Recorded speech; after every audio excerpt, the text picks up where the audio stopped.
This is the Bison Football Show with Coach Matt Entz, hosted by Jeremy Jorgenson, and presented by Gate City Bank.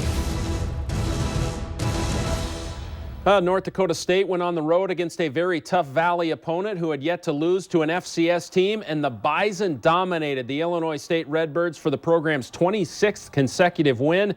Wow, the herd rolls on. Joining me on set is head coach Matt Entz, and congratulations to you and your staff opening Missouri Valley play. That's always a kind of a change of focus, conference game, and your guys did a great job. Well, they did. Anytime you start the Missouri Valley, we know the difficulty that the schedule will present, and our kids did a great job of utilizing the bye week to prepare and to continue to get better, and to go to a venue out in Normal, Illinois, and play the Redbirds and play them the way we did. I was pleased with how we operated. James Robinson, obviously in prep, he shows up. He's a great player. He is, and we talked to our team. We thought he was the best running back that we'd see, and maybe the best running back in FCS football. And he showed on a couple glimpses that he has the ability. Big back that has great balance, great power. You can't arm tackle him, and you got to get more people to him. He's a different type of player. Yeah, no doubt. Let's roll the highlights. We'll see a little bit of James Robinson. The key in this game was to start fast, get them out of their comfort zone, make them throw the football, and the Bison did exactly that. I think early on you get a takeaway because you forced them to throw the football. We did. We got them off schedule a little bit, did a nice job on this play action. They're just hitting kind of a hitch out there. Marquise Bridges does a nice job getting it out. Aaron Merkel flying around, getting the big scoop, and to get our offense football on their side of the 50 was big time for us. Are you happy with third down efficiency so far? This is a 3rd and 8. We've been really good, and part of the positive side of our efficiency is we haven't been in a lot of 3rd and longs. Tight ends are doing very, very well this year. Again, a big part of our offense, and you talk, all of them have done a great job, not just in the pass game, but in the run game as well. Did you think defensively going in with the game plan that this would be a big pass rush game, that you would get some pressure? Well, we thought we could, and we probably ended up getting a little more pressure than what we anticipated. We felt as if he got a little bit nervous or started watching the rush rather than keeping his eyes downfield. Their defense had been playing well, but Ty Brooks so explosive in the hole, isn't he? He is. He sees it. He can hit it. He can get to top speed extremely quick, and that was a huge play for us, offensively running counter right there. Yeah, it's 13-0 right away, so you do have them off script a little bit, but they did try to run the football in this drive, and they did. James Robinson, we talked about him. He's just really good with footwork and speed and power, everything. He did. He made one of our safeties miss him in the hole, and if you're going to miss tackles, here's another opportunity. And we just a couple, 2-3 runs during the course of the game that you always wish you could have back, but great learning experiences. How important is red zone defense to you? We practice it all the time, multiple times during the week, all spring, all fall camp. If we can just give up field goals, we have chances to win.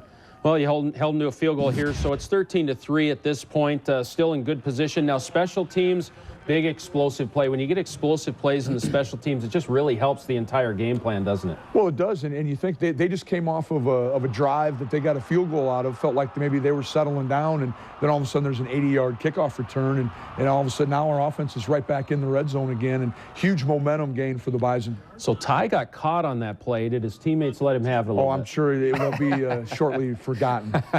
Hey, a 38-yard field goal, though, so it's 16-3. You get points out of that, no question. And I suppose you wanted a touchdown there, though. Need to get touchdowns. When you have the ball at the 20-yard line, got to get touchdowns. Yep. Here's James Robinson again. Not running this time, but they use him in the screen game a little bit. They did. And how do you slow down a team that has a great pass rush and try to slow them down with some screen game? Relentless pressure, just great job. Another screen game that they were going to, and we sniffed it out. And again, you see just the number of white jerseys around the quarterback. I think this was the part of the game where you just really set the tone physically, didn't you? We did. You see physical run, physical at the point of attack, and guys blocking downfield. It's when we get everything clicking, it works really well. Jimmy Kapuris continues to get open, doesn't he? He does. And we had multiple guys open here. Fake the bubble. Kind of stalk and go with our blocks out there, and both Zach Mathis and Jimmy were wide open. Red zone offense, it's important to finish these. Got to get touchdowns. And again, great run by Adam. Great job by our perimeter blocking up there. So it's 23-3. I thought this was a key part of the game here because, if they could cut it to 23-10 going into half, they'd be feeling good, and they had good field position, but you just wouldn't allow them to get anything. Yeah, they came out and started to kind of 2-minute tempo, little no huddle, and probably got us on our heels a little bit. Kids settled down, and we ended up getting a big stop right before the half. And you got them against the chains a little bit, made them throw the football, and you pin your ears back a little bit. Yeah, exactly. And guys like Derek Tuska and our whole D, that's what we're trying to create, is just getting these situations. Another big sack by Logan McCormick, doing a great job for us. Yeah, Logan against one of the better tackles in the league right there, blew right by him. So great job by Logan McCormick. 23-3 at halftime. The Bison in control in all phases, total yards, rushing yards. Even though James Robinson did some work, those sacks took some net yards off that rushing total. So just 40 yards rushing net in the first half for Illinois State. Before we get to the second half, let's get to know Cole Karch a little bit. This is Would You Rather with the 2019 Bison, presented by Gate City Bank. Would you rather go fishing or hunting? Fishing. Would you rather go skydiving or cliff diving? Skydiving. Would you rather go camping or stay in a hotel? Camping, for sure. Would you rather shovel snow or swat mosquitoes? Shovel snow, definitely. Would you rather swim in a pool or a lake? Lake. Would you rather drive or fly when you're going somewhere? Drive. Would you rather walk 10 miles or go to the dentist? I'll go with dentist. I don't really understand that fear of the dentist. I don't really get that. Would you rather bite your tongue while eating something or step on a Lego? Step on a Lego, for sure. Would you rather sit on a beach or a cruise ship? Beach. Would you rather confront an alligator or a bear? Alligator, 100%. I am not messing with that bear. Would you rather be thirsty or hungry? I'd rather be hungry. Would you rather sit in a tractor all day or an office? I don't know how to drive a tractor, so I gotta go office, I guess. Okay. Would you rather watch a movie at home or go to the theater? At home. Would you rather drink coffee or juice in the morning? Coffee. Would you rather eat candy corn or cotton candy? Cotton candy. And welcome back to the show, Coach. It's 23-3 at halftime. What was the message in the locker room? Well, we wanted to stress to them we needed to score touchdowns in the red zone. There had been a couple penalties throughout the course of the first half. There was one on a 3rd and 4 that gave them a first down. Just being smart, being disciplined, doing the little things that enable us to win games. And then tried to remind the defense just a year ago, they came out 22 personnel and tried to run the football to get back in it. And let's not let that repeat itself, and let's do a good job of finishing the game. And I was excited where we were at, but our kids were hungry. They wanted to get back on the field after halftime. As we roll the tape for the second half, so you won the toss, so you deferred, so you get the ball to start the second half. I'm guessing this first drive was important to you. It was. We needed to get just a couple first downs and start leaning on their defense a little bit. We did a nice job. Here's Ty Brooks on a slant play, finishing and getting us down into their territory. So they get a stop. The drive stalled, and they get the ball back. So still, it's at the point in the game where if they get it to 23-10, they're feeling pretty good, and they flip the field here. They do. Again, James Robinson, a great run. You see, you can't tackle him with arms, and then we had 15 yards on a late hit out of bounds there. At the end of the day, though, Code Green really bowed their neck here. This was a big stop. It was. We had, I think they were 3 of 12 on 3rd downs, and that's where it comes down. You got to win the money down. Christian Watson had a big drive. So after they don't succeed, you want to answer back here. This was a big sequence. It was, and our offense did a great job of converting. Christian Watson, yards after contact. Kobe with a great cut here. Just getting north and south and gaining, a first down again. And we had the ball for almost 22, 23 minutes of the second half. Christian Watson physically and athletically has the whole package. He does. And again, I don't know if the young man's still at 100% health yet. He's coming off a knee surgery, has a little bursitis that he's dealing with, but he's a special talent. 30-3 at that point. That got you the separation. They have a nice true freshman slot guy. His name's Kasper Rutkevich, and he gets loose here. He did, and we missed the tackle. Didn't have a great cup out here, but great effort by Marquise Bridges here to track him down there right before the end zone. So they reviewed it, called him down at the 1. They're thinking they're in a good spot here with James Robinson, the big back at the 1-yard line, but not to be. No, our defense did a great job of just continually moving them back on every snap and getting great push and great knockback by our defensive line. Even in the red zone, when you make them pass the ball, bad things were happening for them. There's an opportunity right there that we missed, but again, forcing them to be uncomfortable and get into their pass game, and what a great break on the football, and just some of our our end zone coverage down there by James Hendricks. Big play for us. So obviously they went for it on fourth down. Field goals weren't going to do them any good, so we flipped to the fourth quarter. So you're in a hole here, but you go to the quarterback run to get out of that hole. We do, and we had run the actual power sweep part of it a couple, 2-3 times during the game, and Trey saw or liked his read and kept it and got downhill. And this was a great drive for us, 92 yards right after a goal line stand. You couldn't say enough about how the team responded right there. There was a couple third and mid-range plays on this drive as well. There's 3rd and 4 right here. There's a 3rd and 5 coming up. Good third down plays. Yep, just a simple stick concept to our tight end, who are big parts of our offense. Jimmy Kapuras has been a reliable guy with good hands on third down. Exactly, just a spacing concept, sitting down right there on the hash and just making sure that we're getting enough yards for first down. So 5 games in, this is the 9th touchdown for the tight ends. Those guys are really good in the red zone. They are. They have a great connection with Trey. They're a big part of our passing game and do a great job with the run game as well. Tyler Roll really does good work with those guys. This is the number 2s on defense, and this is good experience. It's still James Robinson in there, and this is a learning experience on an elite back on how you got to get him to the ground, right? You're exactly right. You saw Jake Cava had an opportunity, but again, our kids keep running and keep playing. I think it was for a gain of -1. Yeah, exactly. Good experience for the running backs as well. Kobe Johnson, Sabian Clark. We finished out the game, and Kobe's been great. What do you think of Sabian Clark and his progress? Sabian continues to impress me. He's doing a nice job of running behind his pads. Felt like early in his career he was really high. Got to continue to rep him in the pass game so he can be back there in protection, but impressed with how he's developed. No doubt. An impressive win for the Bison, 37-3. Illinois State came in 3-1 with only an FBS loss, and the Bison demoralized them. They only had 11 first downs offensively. Time of possession really flipped, especially in the second half. The Bison held it for 35 minutes. Let's hear what the players had to say after the game. All week, we knew that they'd be trying to get the ball in 25's hands. He's a really good back, make plays happen. So we knew we had to keep the cup, wrap up, make plays, fit our gaps, just the little things. And once we could stop him, they're going to have to resort to something else. And then we got after him when they started passing. We're always prepared, no matter what we have going in. We're always prepared. So I mean, whether or not we call 20 passes in the game, whether or not we call 3. I just think that the receivers as a whole are always prepared, and when we got to take those shots, we're going to take them, and we got to make big plays, we're going to make those as well.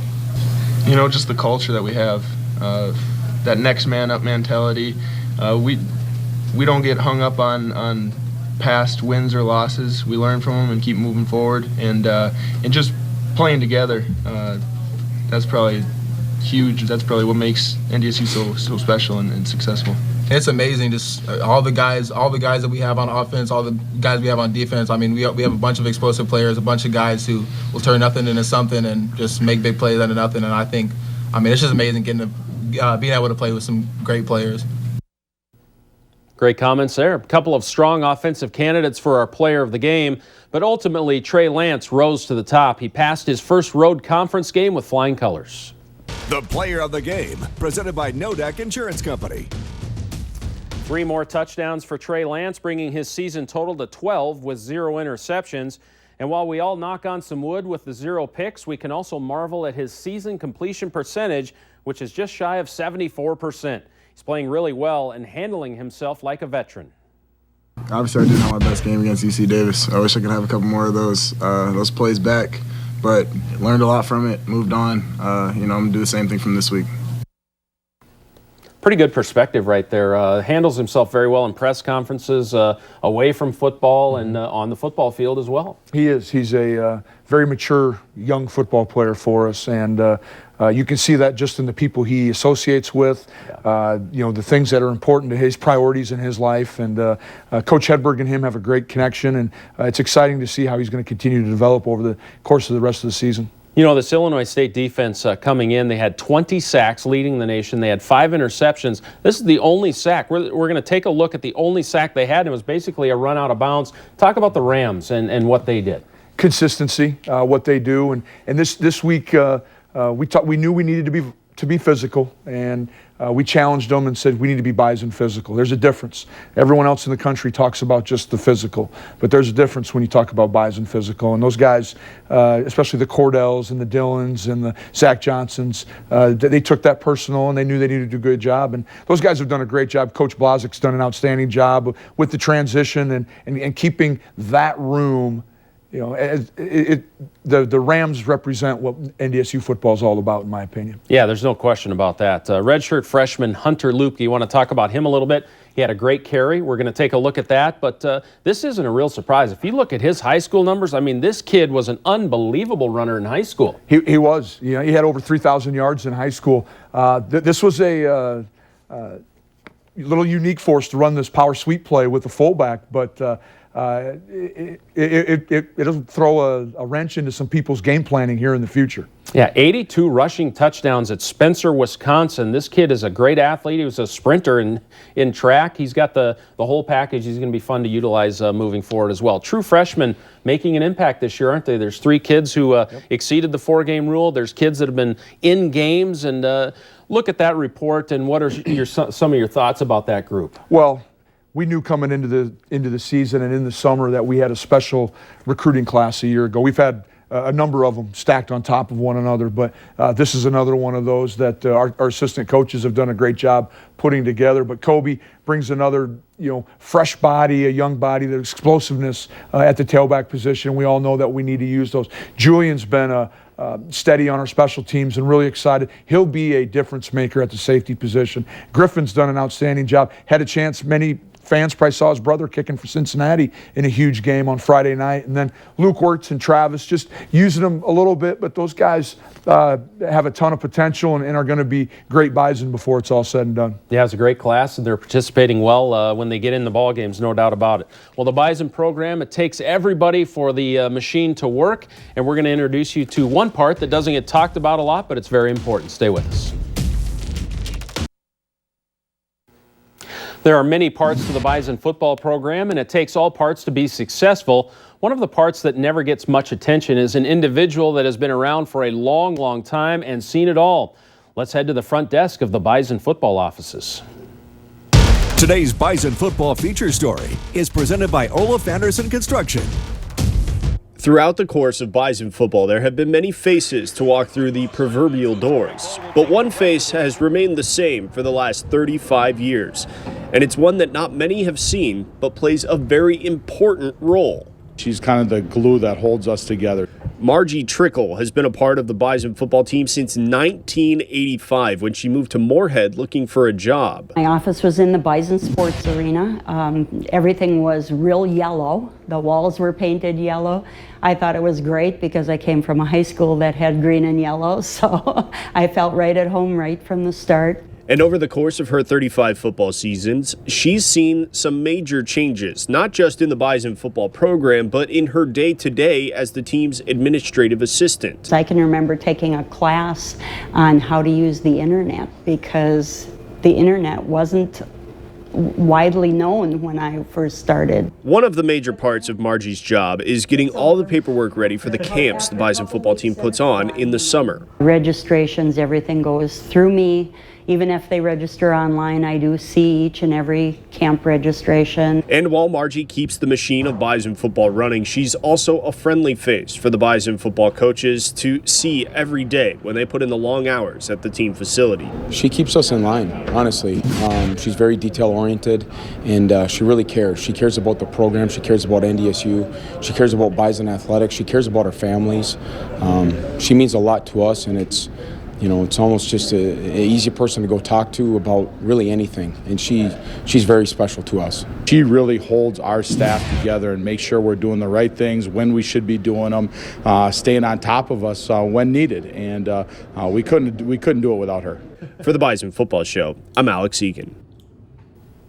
What's one of those key parts, the cog of the machine there, isn't it? Oh, you can't say enough positive things, and this is awesome that you guys, talked about Margie today. She has been instrumental in my transition to becoming the head football coach and on my daily schedule. We have a number of conversations, but both our assistant coaches there, Nick and Tyler, were correct. She holds you accountable, but she has unbelievable amount of Bison pride for our program, and it's fun to walk in every day and get a visit with someone who bleeds green and gold like her. Yeah, there's no question about that. Hey, one of the true freshmen that is playing a lot is the focus of our look into the future. We mentioned him earlier, but he is a young man that has played in all 5 games for the Bison. The future crop of Bison, presented by Peterson Farms Seed. Julian Wadarsik is from a suburb of Chicago and is a mature-looking kid from a physical standpoint, a backup safety, and a key part of special teams. Julian is making an immediate impact on the program. This year I'm in the role of special teams, and then obviously I'm backup safety if anything were to ever happen, but just being a great factor on special teams and make big plays and fly around, because special teams is a huge part of the game that's oftentimes underlooked. Well, again, what do you like about Julian? He's been a great student of the game since he's arrived on campus at NDSU. Coach Braun and him have a great connection. Julian is steadily understanding our defense more and more, and almost getting to a point where we could play him at safety. And he's a big, long, physical kid, 6'3", 205 pounds. You know, from a physical standpoint, he looks like a college football player. And he's gaining knowledge every day and doing a great job for us on special teams, and really has been a big part of our special team success. Yeah, no doubt about it. Has a bright, bright future. Well, another big game. It's homecoming, and the Northern Iowa Panthers are coming to Fargo. We'll talk about it. Stay with us. Well, Coach, homecoming's always a big week, and Northern Iowa's always a big week. They're always a pretty good football team. Outstanding program. Mark does a great job down in Cedar Falls. Traditionally one of the better teams, top couple teams in the Missouri Valley, and so it'll be another physical battle in the Dome here on Saturday. Yeah, no doubt. It's a 1 o'clock start because it's homecoming. Enjoy homecoming week, everybody. The Bison are 5-0, and NBC North Dakota will have this game for you. ESPN Plus and the Bison Radio Network will be fired up as well. It's a big, big week. Northern Iowa's in Fargo. Enjoy it, everyone. We'll see you at the Dome.